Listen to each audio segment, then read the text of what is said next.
have here a whiskey. I'm going to try this whiskey. This whiskey is Two Brewers, release number 34, Innovative. Okay. Now this one set me back $119.99 plus taxes and bottle deposit. Grand total of $138.09 out the door. I wonder if it's going to be worth it, because this is something different for almost $140. It's bottle 1003 out of 1664, released July of 2022. So a year ago, because I'm still in July when I'm recording this. And this video should go public right around the time I'm getting back from my trip to Montreal, and I'm leaving next week. So this is being recorded 3 weeks before it goes live. Yeah, I'm that far ahead. Anyways, let's get... I don't want to have to make videos immediately as soon as I get back home from my trip, right? Because that can be... I want to come back and relax. I don't want to have to shoot videos immediately as soon as I get home. I might even shoot some videos when I'm gone. I might even try some whiskeys in Montreal that I can't get here. But their selection, except for a couple of things, is not as good as the one I get here.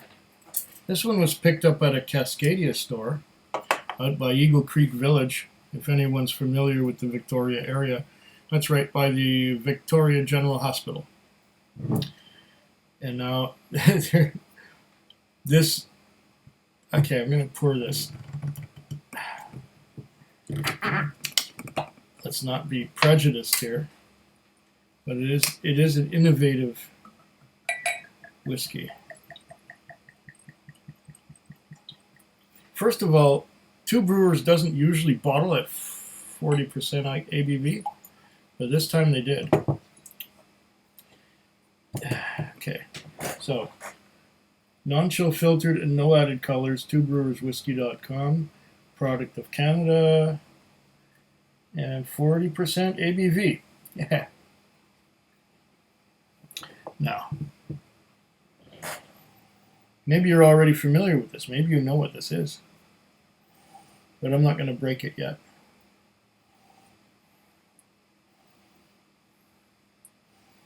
I'm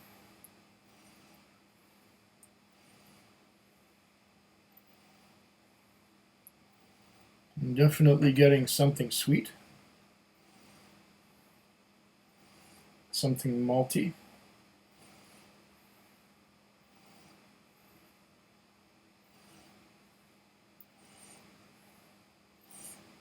And maple syrup. Yes.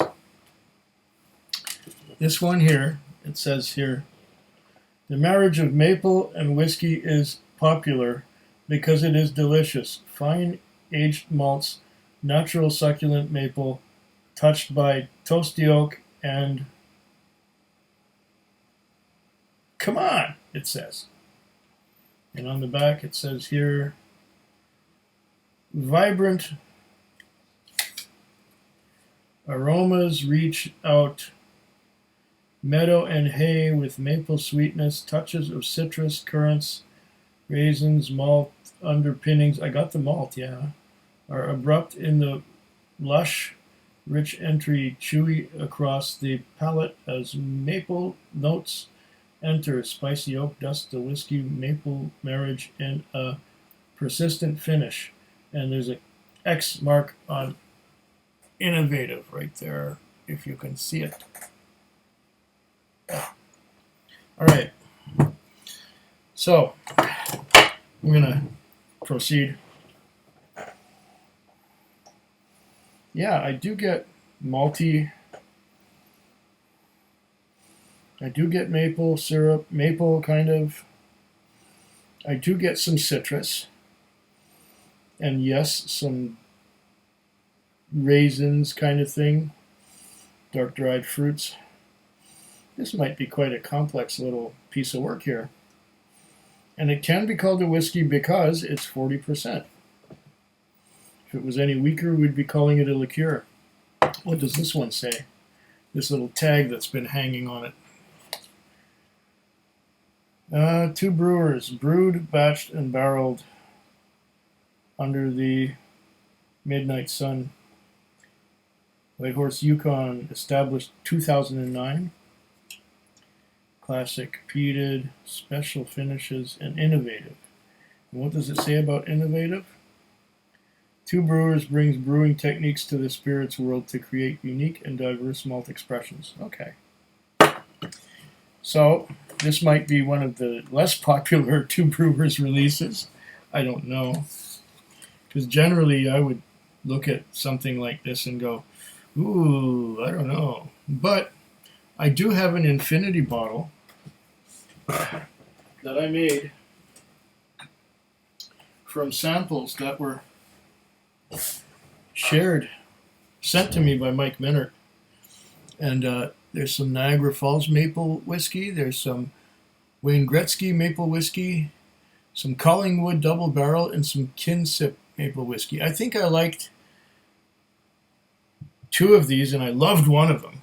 And one of them was, I can't remember which was which, but the videos are up there somewhere. They're in my Sample Sundays series. Or Sample Whiskey series. That I made in the last couple months or so.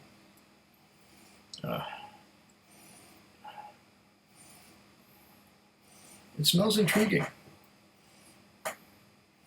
So I'm going to taste it now.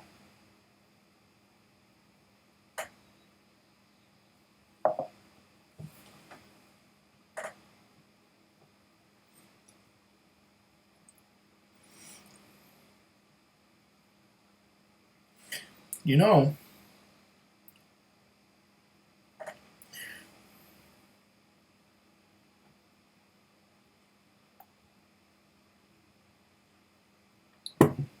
it's kind of sweet.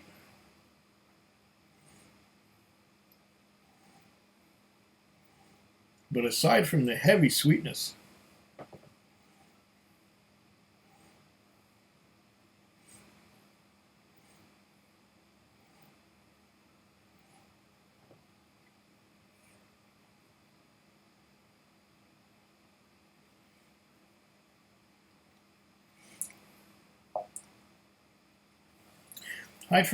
aside from the heavy sweetness, it's quite viscous.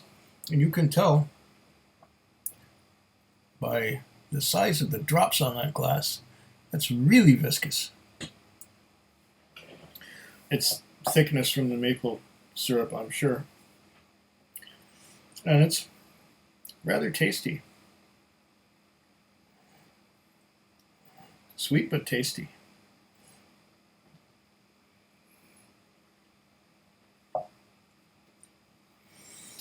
I can enjoy this on a hot summer day in a tumbler with a couple cubes of ice and just sip it slowly, just to keep cool and to maybe take some of the sweetness away, because it's quite sweet. And I do get some oak, and I do get some malt, and I do get some raisins and prunes and things like that a little bit. And definitely the malt underneath that. It's not a bad concoction. You have to kind of get your mind around it if you're stuck in the high ABV exclusive H statement single malts at cask strength. This is probably not for you. But if you want to get into whiskey a little bit, and you're used to drinking coolers and rum and things like that, This is not a bad Canadian twist on getting into whiskey. Would I buy another bottle? Probably not. I'm going to probably blend this with what's in here. And maybe I should compare the two for the sake of comparing the two. I have not tried this yet. I have not tried this blend yet. So let's give it a go.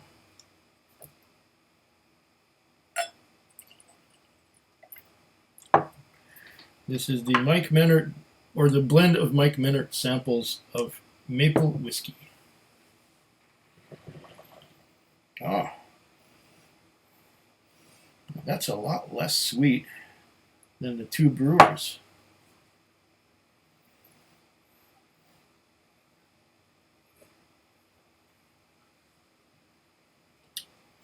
You know, the two Brewers is just dripping sweetness.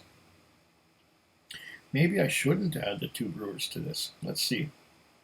Okay. Cleanse the palate a bit. Because on the nose, this is very different. Don't forget that this has been open for quite some time.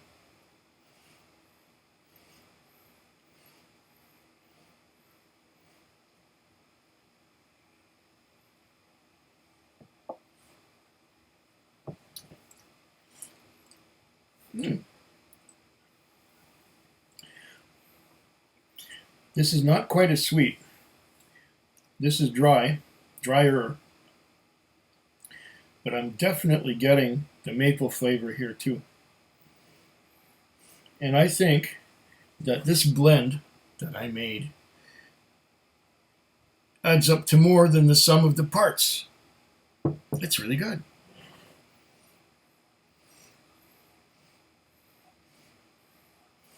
It's like chewing on stems of maple leaves like I did when I was a kid.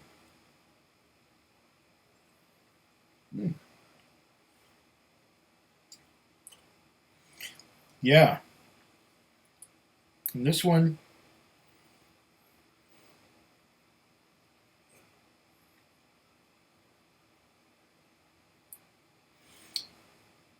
is just sweeter and it has more punch to it, probably because it's a single malt. And these others are blends of, I'm guessing, corn and rye with infused with maple flavor. So they're not quite the same. Still, it's very sweet, and I'm going to have to probably eat some oatcakes before I go to the next whiskey. Just because. Cheers. Food quick. Food quick. Food quick. Food quick. Food quick. Yeah.